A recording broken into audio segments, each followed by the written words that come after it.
Welcome to the Deep Dive. We're going on a journey today, one that starts with an English lesson. But trust me, it gets much more interesting. Much more. Yeah. So our source material today is this YouTube video Okay. called A Restaurant. A restaurant. Okay. And it's from a channel called English Podcast Zone. Okay. Now, you might be wondering why we are analyzing an English lesson. Right. But stick with us because we're not going to focus on the language learning itself. We're going to use it as a springboard to sort of explore some fascinating questions about culture and communication. That's right. And I think what's really intriguing here is that it's designed for language learners. Right. But in doing so, it kind of accidentally opens this window into some pretty profound cultural differences. Exactly. And it all starts with this seemingly very straightforward scene. So imagine a fancy Italian restaurant. Right. White tablecloths, dim lighting. The whole 9 yards. The whole 9 yards. Our main character walks in, sits down, gets handed a menu. And then things take kind of a hilarious turn. This is where we encounter the classic Coke and fries scenario. Yes. Where this customer walks into this elegant Italian establishment and asks for Coke and fries. It's comedic, but it's also this clash of expectations. It is. And it made me wonder, like, how common of an experience is that? I mean, I've definitely had my share of lost in translation moments when I've been traveling and been in restaurants. Yeah. But Coke and fries at a fancy Italian place. Well, I mean, it's a great question, and I think what it does is it raises a really interesting point about how we learn languages, right? So often, the content is sort of simplified and sometimes even exaggerated to make it easier to understand. But I think the humor in this scenario, whether it's completely realistic or not, highlights a universal truth that different cultures have very different ideas about dining. Okay. So our waiter in the video, Fabio, he's clearly very taken aback. He tries to steer the customer towards, actual Italian food. He suggests spaghetti and meatballs. Right. Even points out that it comes with soup or salad and a complimentary glass of wine. And that complimentary glass of wine detail stood out to me because it's not just about the free drink. It's about how they're using language to create an atmosphere. Oh, yeah. Right. In a fast food joint, you'd never hear the word complimentary, but in this setting, it kind of elevates, adds a touch of class. It's all about the experience. You're right. It's very subtle, but very effective. Yeah. But our Coke and fries loving friend is unmoved by Fabio's attempts at persuasion, and he finally declares that he'll just grab a burger across the street. And that phrase, grab a burger, is so loaded But with cultural meaning, right? It speaks to that idea of fast food as this quick, almost effortless solution. And it contrasts so sharply with that ambiance the Italian restaurant is trying to cultivate. Right. It's fascinating how just a simple phrase can reveal so much about a culture's relationship with food and time. Absolutely. It's like a cultural shorthand. Yeah. Almost. And it makes you wonder, do other languages have similar phrases that kind of encapsulate entire attitudes towards dining? Oh, that is such a good question. It makes me think about how much we take for granted in our own language. And, we use these phrases without even thinking about the deeper cultural messages that we're sending. It's like we're all speaking in code. And learning a new language is like cracking that code. I love that analogy. Yeah. Okay, so we've got this clash of dining expectations, a waiter who's trying to navigate this whole situation with very carefully chosen language, and then a customer whose simple phrase reveals a whole cultural mindset. And this is just the first scene of this English lesson video. Where do we even go from here? Well, I mean, the video goes on to explore other common phrases in English, but I think what I find so fascinating is that they use this restaurant scenario as a springboard to kind of talk about some more complex topics like indirect communication and cultural differences in humor. Okay, all right, so let's delve into those topics then. I'm really curious to see what other insights that we can uncover. You ready to keep diving? Let's do it. Let's see where this English lesson takes us. One of the phrases that the video highlights is, "I'm still working on it." Okay. Seems pretty straightforward on the surface, right? Right. But there's actually a lot more to it than meets the eye. I am intrigued. What's so fascinating about I'm still working on it? Well, it's a perfect example of how English speakers, especially in American culture, often use indirect language. Instead of saying, "I'm not finished," or "I need more time," which could come across as kind of blunt or even rude, Right. we soften the message with this phrase. So it's about maintaining that sense of politeness even when you're basically saying you haven't completed something. Exactly. It's about managing expectations without causing offense. It's a subtle but really important part of communication. It makes me think about how different cultures handle directness and indirectness in communication, right? Are there languages where saying, I'm not finished, would be perfectly acceptable even in like a professional setting? That's a really interesting question, and it highlights how deeply these cultural norms are embedded in language. Yeah.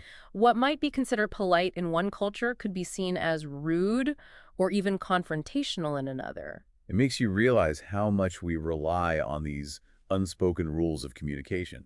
Absolutely, and it makes you appreciate the importance of cultural sensitivity, especially when you're interacting with people from different backgrounds. The video also points out another phrase that caught my attention. I'll go with, we use it all the time when we're making choices, but I never really stopped to think about what it actually conveys. Yeah, it's interesting, isn't it? It's like you're not just making a decision. You're sort of joining a flow going along with a suggestion. Right. It's less assertive than saying, I'll choose this or I want that. Right. It's more collaborative, almost like you're acknowledging the other person's input in the decision-making process. It's subtle, but those subtle nuances can make a big difference in how you're perceived, especially in a culture like the US where politeness and consideration are so highly valued even in casual interactions. This English lesson is turning into like a crash course in intercultural communication. I know, right? We're just scratching the surface. Wow. But speaking of cultural differences, remember that hilarious moment when the customer asks for Coke and fries at the fancy Italian restaurant? Yes. That scene isn't just funny. It actually reveals a lot about how humor is used to bridge cultural divides. That's true. It's like we can laugh about these differences, acknowledge them without making anyone feel judged or uncomfortable. Exactly. Humor can be such a powerful tool for diffusing tension and creating a sense of connection, even when there are these obvious cultural clashes. It's like saying, hey, we might not understand each other perfectly, but we can at least share a laugh. Right. It's a way of finding common ground even in the midst of difference, and it's something that transcends language. Think about all the times you've connected with someone from a different culture through a shared sense of humor, even if you didn't speak the same language fluently. That's so true. A well-timed smile or a good laugh can go a long way in breaking down barriers. Absolutely. It's a universal language. And it's a reminder that even when we encounter cultural differences, there's always room for connection and understanding. You know, the video also touches on another cultural difference that's tied to food, the role of fast food. Okay. The hosts have this little discussion about how often they eat fast food, and it's interesting to see how their personal habits reflect broader cultural trends. Right, and that seemingly casual conversation actually sparks a bigger question. How do different cultures view fast food? Yeah. Is it a convenience or a treat, a guilty pleasure? Right. In the U.S., fast food is such a ubiquitous part of the culture. Yeah. But in other countries, it might be seen as something completely different. It's a reflection of our values, our lifestyles, our relationship with food. And those cultural differences can sometimes lead to some pretty amusing misunderstandings, like our friend who just wanted a burger and fries in that fancy Italian restaurant. I have to admit, I'm starting to see this English lesson in a whole new light. It's not just about learning vocabulary and grammar. It's about understanding the cultural tapestry that's woven into every language. Precisely, and that's where things get really fascinating. Language learning becomes this journey of cultural discovery, Yeah. full of unexpected twists and turns and aha moments. Speaking of discoveries, the video ends with this really thought-provoking question about dining customs around the world. Oh, yeah. It got me thinking about all the different ways that people approach food and dining, Right. from the etiquette to the types of dishes to the role of meal times in social life. It's a reminder that even something as seemingly simple as eating can be a window into a culture's values and beliefs. And it's a great example of how a language lesson can spark curiosity and encourage us to explore the world with a more open mind. All right, so we've uncovered some pretty deep insights about culture communication, even the psychology of language, all starting with this simple English lesson video. I'm curious, where do we go from here?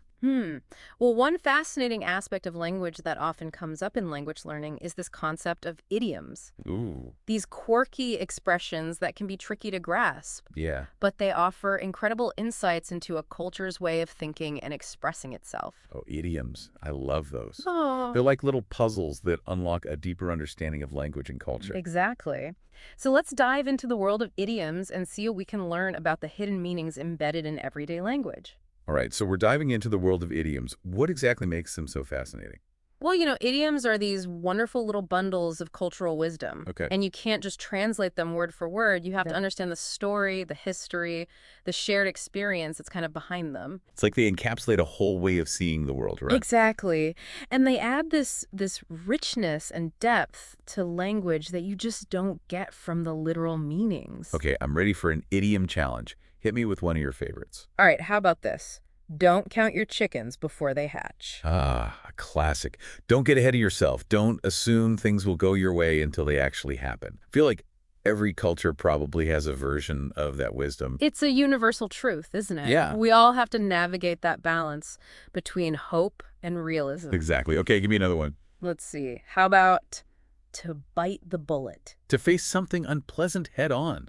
To just get it over with. Like maybe ordering the escargot at that fancy Italian restaurant, even if you're not sure you'll like it. Perfect example. Yeah. It's about courage, facing your fears, doing what needs to be done, even if it's not the most enjoyable experience. I like it. Okay, last one. All right, here's a tricky one. To beat around the bush. To avoid saying something directly.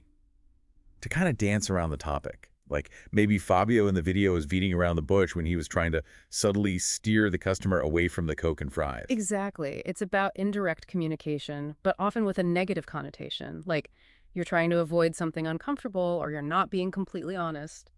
It's fascinating how these seemingly simple phrases can have such layered meanings and cultural implications. It's like each idiom is a little story waiting to be told, a glimpse into the collective wisdom of a culture. And it makes you realize that learning a language isn't just about mastering the grammar and vocabulary.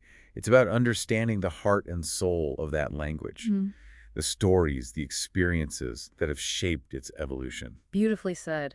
It's about connecting with the people who speak that language, appreciating their unique way of seeing the world. So as we wrap up this deep dive, I think we've uncovered something pretty profound.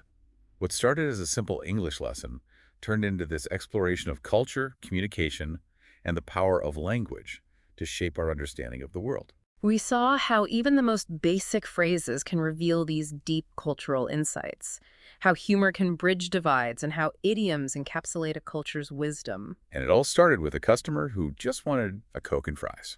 Proof that sometimes the most profound lessons come from the most unexpected places. Absolutely. So the next time you encounter a new language or a cultural difference, remember that there's always more than meets the eye.